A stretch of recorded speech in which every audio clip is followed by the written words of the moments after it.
Chantel. Hi, everyone. Welcome to another episode of Brown Girls Sound Off, BGSO, where we center and amplify the voices of women of color. Okay, we are so happy to see all of you. I see Chantel's got on purple for our Ravens. Okay. Hey, Chantel.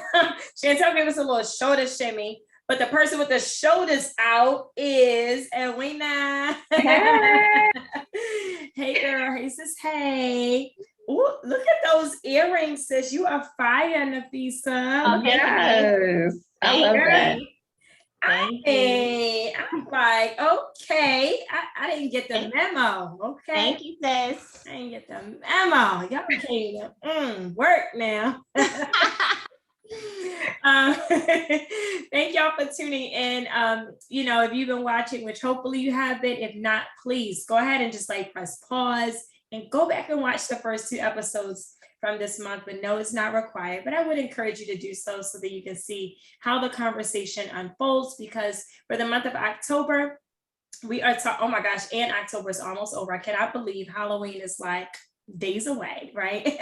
But for the month of October, we're talking about the power of yes and no, right? So 2 very short yet very powerful words that hopefully we all use, and we use them effectively and appropriately, right? So saying yes when we need to say yes, and absolutely saying no when we need to say no, period, right? Complete sentence. So today we're going to be focusing our conversation on saying no to toxic relationships, right? I did a little deep sigh, but with a smile, ladies, right? With a smile. You know why? Because if you watch season 1, and again, if you didn't, go back and watch season 1, but we talked about relationships. We had a whole month dedicated to talking about relationships, and that was actually one of our, most popular months, right? I think that a lot of people really wanted to dive into relationships of all kinds, especially from the perspectives of women of color. And so we're going to be talking about, again, saying no to toxic relationships. If you are watching on YouTube or, even in our BGSO group, wherever you're watching, I want you to type in those comments, I have. If you've ever been in a toxic relationship, type I have. Ladies, I want you to put your hands up if you've been in one. I'm going to put 2 hands up on that one, right? I have been, okay, because I didn't think I was by myself. So type I have if you've been in a toxic relationship. But speaking of toxic relationships, and I want to start off with Edwina here. Why is it that we even stay, right? Because it's one thing, for a toxic person or toxic situation to kind of come our way. But, I think that I want us to spend even more time, because we've talked about this a little bit last season, but let's get underneath of why it is that we stay. Why have you stayed? I think my biggest thing is I want something to work. And so leaving is always my last resort. It has to be toxic, deadly, this. Somebody gonna die if this don't end, So yeah, and I am that person. I'm always looking for solutions. I'm very solution oriented, and so I will not leave a toxic situation until it is clear cut. You need to get out of here. And so I've been in that situation within the marriage in which I am divorced, and I feel like I stayed. I tried to make it work, and at the end of the day, it wasn't working and it was time to go. How do you know when that time, you know what I mean? I know you say somebody might be about to die. Oh no, but it was. It got really deadly to the point it was when you start plotting. Oh, okay. Yeah, it's I'm either plotting okay, how can I get him, without me going to jail. Okay, and then either that where you're becoming the person, or it's I can't take it anymore, and then it becomes a suicidal thing. It would be better if I wasn't here. And so when that started happening, when it become a thing where I'm starting to think deadly thoughts. And so it's beyond toxic. It's time to like really clear the scene. And so that's how I knew. Yeah. That's real stuff. You know, I know I shared a couple laughs, but in all seriousness, that's real stuff. You know, that's real stuff. When you don't see a healthy and whole way out, Way out. Mhm. right? Yep. Yep. That's Yep. that's real stuff. I've been, well, y'all know, I've been in that situation, and I remember my counselor asking me, have I imagined what it looked like at the end? And I was like, I don't even see an end. Mhm. Mhm. That's, Mhm. Yeah. oh, Toxic. woo, Mhm. child. Absolutely. Absolutely. Wow. Okay. Okay. So yeah, we were gonna talk about that some more. But all right, so let me hear from Chantal. Like, tell me about, a situation in which you stayed, and why did you stay? I think you stayed because you don't know anything different, right? Like I think one of the things that I found in our community, especially as Black women in our community, is that we're taught that you stay, right? You don't leave, especially if you're married, right? You don't leave that relationship. You do everything, like Edwina said, you do everything you can in your power to make it work, right? And what do you do when it's not working? When you find you're having more bad days than good days, or when you're crying more than you're laughing, right? And it's toxic to tell people to stay in toxic relationships. Like, let's talk about that, right? That But part. because because that's what's been ingrained in us, we stay through the hard times, we stay through the struggle, right? And we don't get out, we don't leave. And I think that's the part that really, really, really we have to release and let go of. That it is okay to leave, it is okay to walk away, it is okay if it's not working, right? And don't let it get to that point where you are plotting, right? And you're suicidal, and it's really sad, and those things have happened, but that the message needs to be, it's okay to leave. It's okay to go. Mm, you're right. Wow. You're right. Last episode I brought up that whole notion of like stereotype threat, right? And like, I think about what you just shared, Chantal, around, I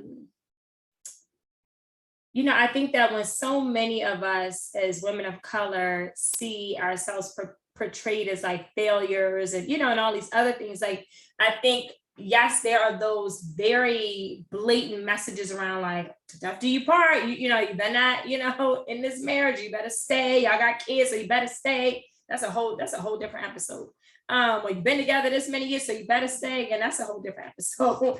But I also think that that's a yes. And I think some other messages that we've just kind of internalized around, what it looks like to be a failure. And I think a lot of us, we also think that we failed if our marriages end.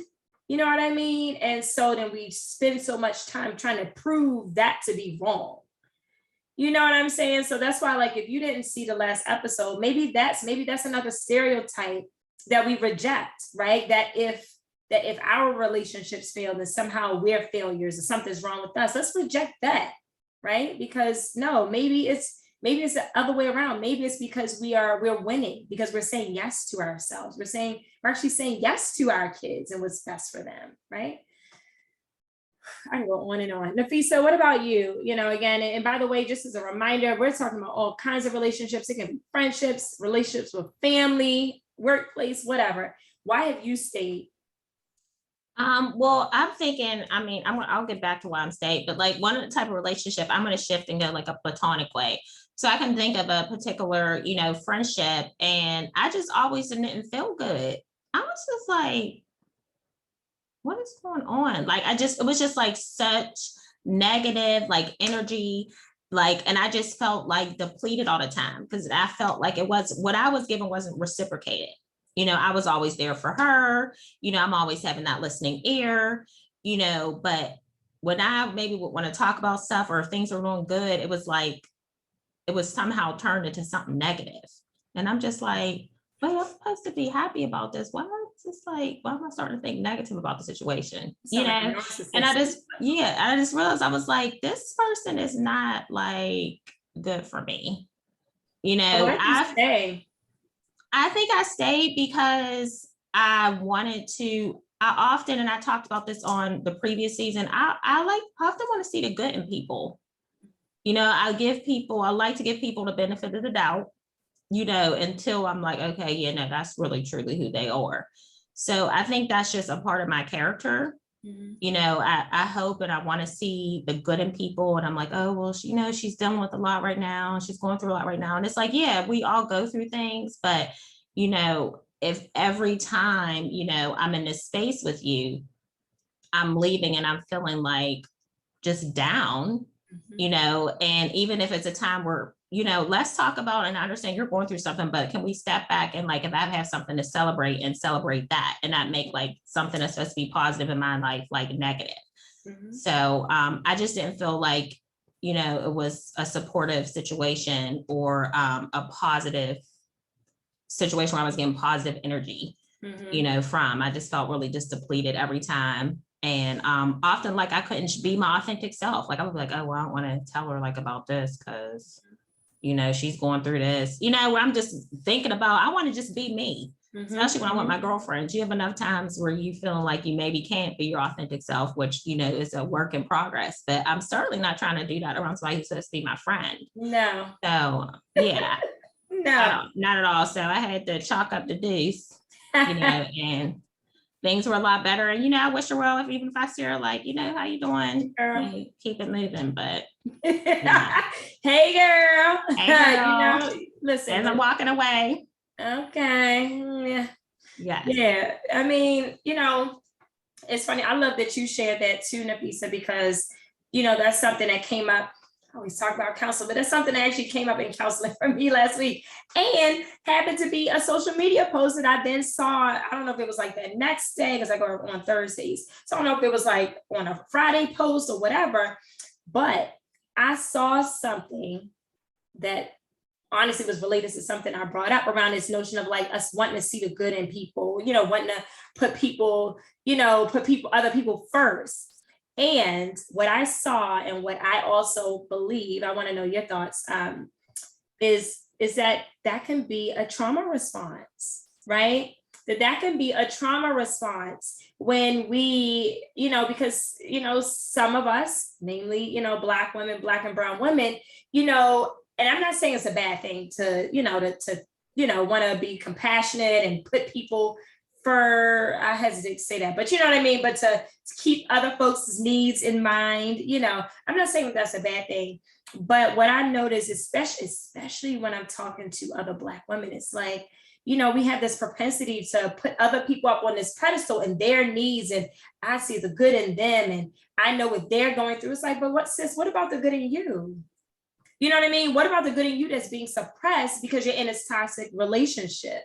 And so I say that as someone holding a mirror to herself, you know, who has stayed in toxic relationships, a toxic, you know, romantic relationship, a toxic work relationship far too long because because I'm speaking from our perspective, because I wanted to see the good or wanted to see if the good would come out or come to light at some point, you know, or stick around, you know, because, you know, good shows up, but will it stick around? You know, and be around for the long haul. But that's a trauma response, I believe, because I think that, you know, so many times Black women, especially, become last in so many situations, right?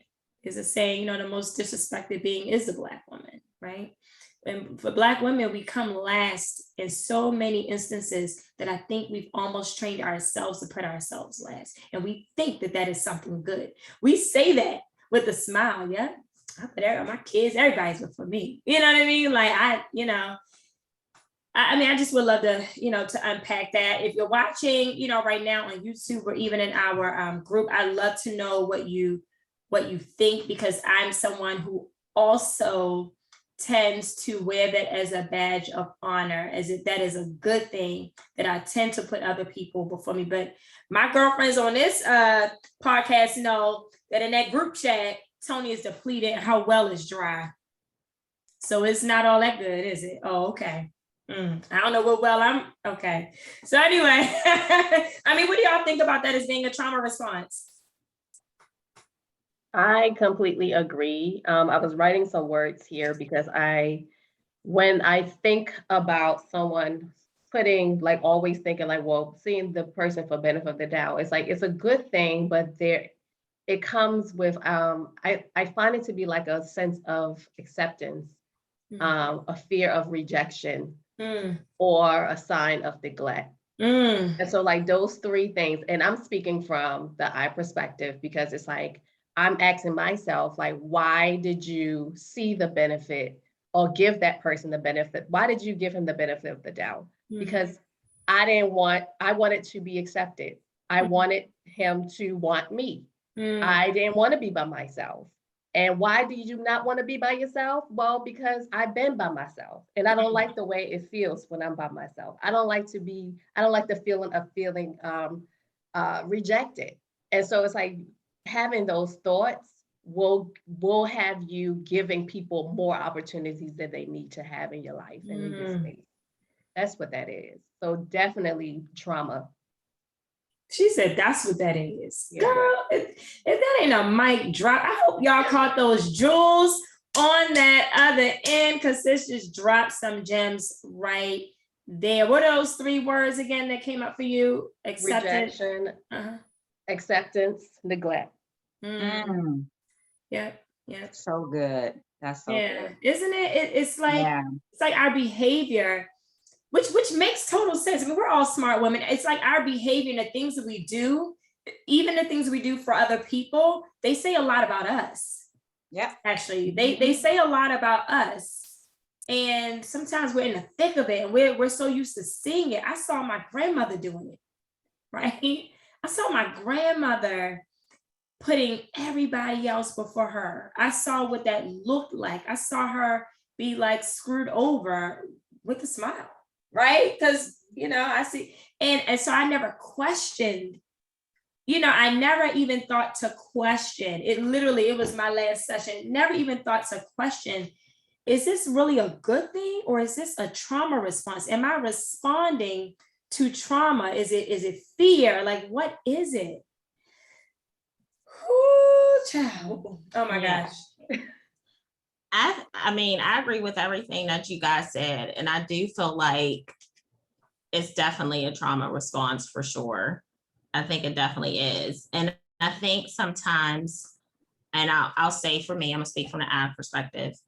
I think a lot of times when it's like I don't feel like I was necessarily taught or seen an example of boundaries. And I think that's a big thing. Like, I don't think sometimes, and I'm learning to speak up more and create more boundaries in all my spaces that I show up in, as a mother, a wife, whatever, a teacher, a sister, and in friendships. And I think that's a huge thing. It's just I don't think that a lot of us know how to speak up about and advocate for our boundaries and this doesn't feel right for me, this doesn't work for me. And if I would have been able to maybe vocalize that, maybe I could have salvaged the relationship. I don't know, but I chose to just exit stage left. I was a lot younger. I feel like if I was to be in that space now, I think I would have been a little more vocal. Like, I really don't like how it makes me feel every single time,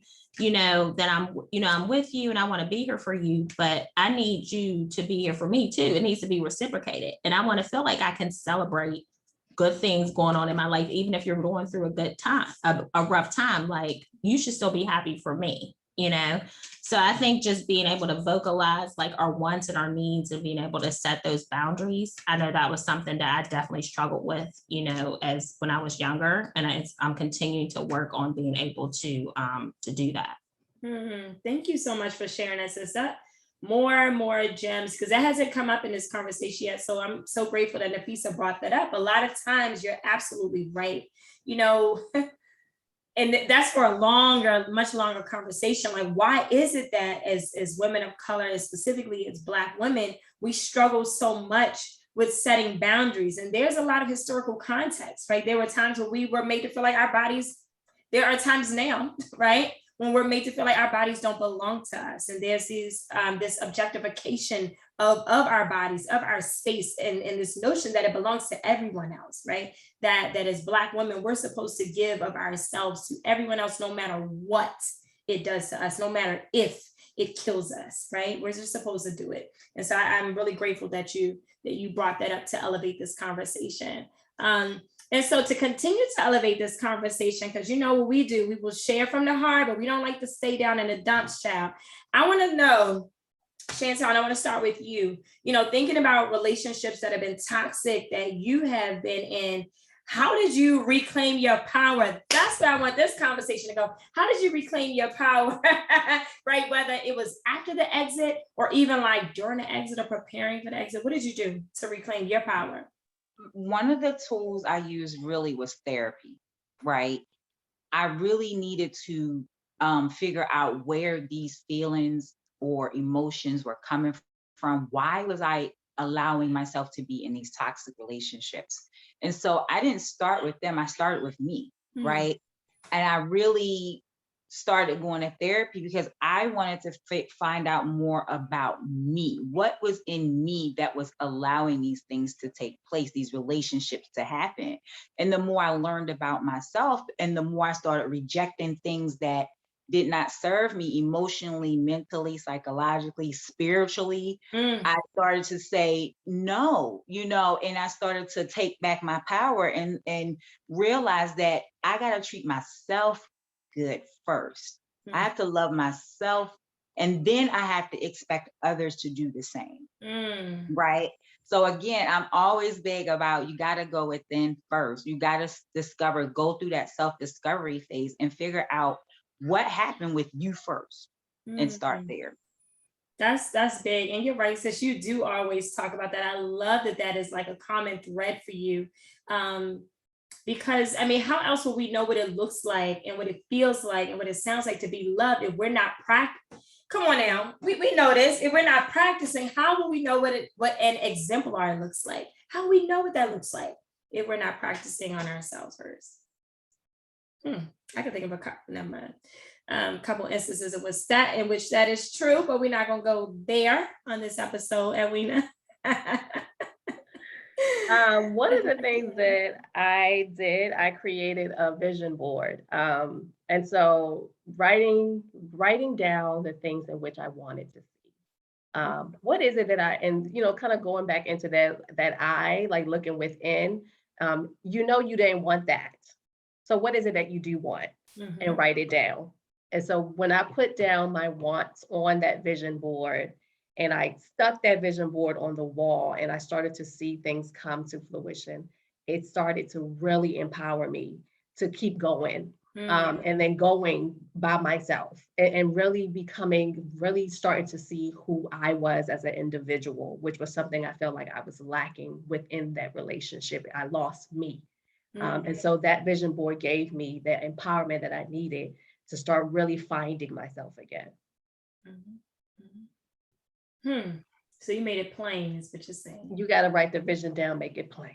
Period. Make it plain, honey. Thank you for sharing. I'm a visual person too. So, I got sticky notes on my wall. Nafisa, how about you? How did you reclaim your power?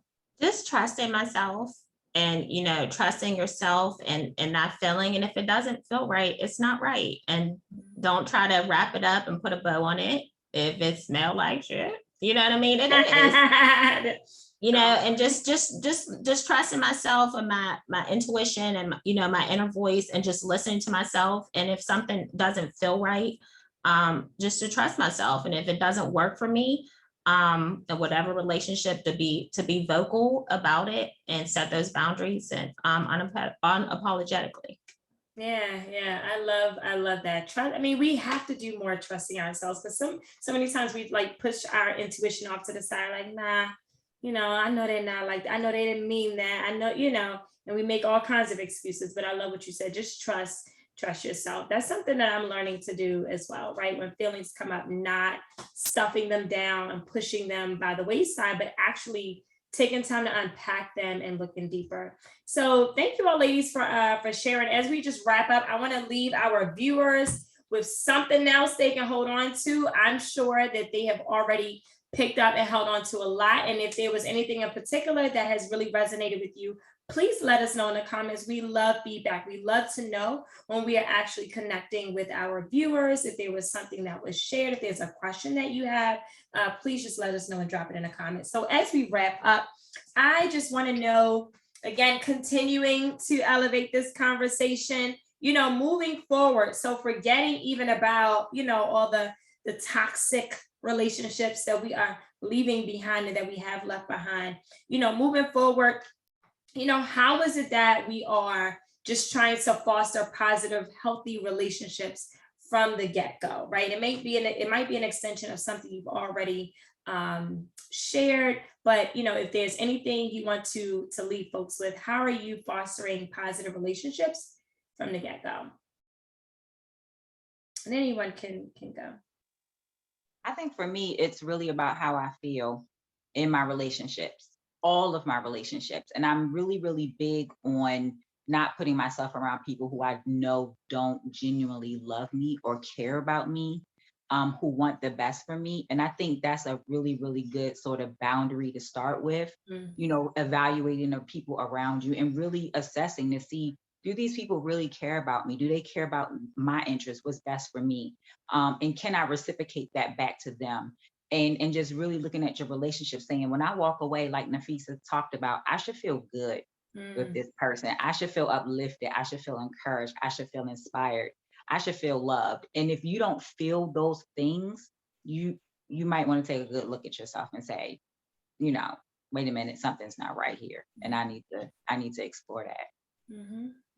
How about you, Edwina? Yeah, I would think pretty much like to sum up, which is putting myself first and putting myself first, knowing what it is that I want, my needs, and how much of myself I can give to a relationship. And so that's where it would start. It would start with me knowing who I am. Thank you, sis. Nafisa, you have anything to add? I was going to say, just keeping your identity or your individuality. And I think that's really important, because a lot of times we will try to adapt and conform to, different relationships. And I think that's a key red flag when you feel like you need to do that. So just remaining, you're keeping your individuality, remaining who you truly are. Sis, thanks for saying that, because that's a perfect segue into what was kind of circling in my mind. One thing that I'm finding as I'm on a couple of dating apps, y'all, don't go look at me up, but okay. But yeah, one thing, or do. Okay. But one thing that I'm doing is I'm not making any more apologies for things for who I am and things that I want and things that I need. Quick little anecdote I'll share is, well, I hope he's not watching, but one guy, he reached out and he was doing all this like spare the moment. Hey, can we, meet up by the way, for the first time, by the way. And each time it was like no, it's Sunday. I'm eating dinner with my family. No, my kids just got home. I'm doing da-da-da. And he got really pissed and was like, basically he wanted somebody who's more flexible. I said, no, he said he wanted someone who's more available. I said, well, I'm interested in getting to know someone who's more flexible. Oh, okay. I don't do well with rigidity. I don't do well with that. And so he was like, peace, so we both gave each other the deuces. But, I think that in the past, I would have, probably try to make it, try to go against the fact that I know that I value eating dinner with my family on Sundays, or the fact that I miss my kids and I want to see them when they, come home and talk to them and not rush out the door, all the time or whatever. So that's something that I'm keeping in mind is to not make apologies for those things that I need and that I want, right? And those parts of me that make me who I am. So anyway, hopefully those of you who are watching, hopefully you've gained some insight. Hopefully you feel affirmed, right?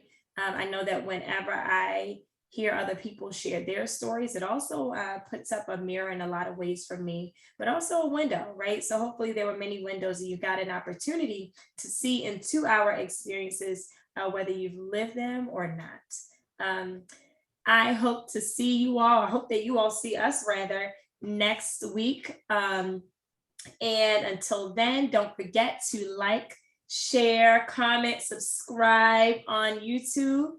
Just remember that again, as we are talking about sharing our stories, by sharing our podcast episodes, by commenting, by engaging, this is one way, yet another way that women of color are able to write narratives from the first person perspective, right? What better way to hear a story?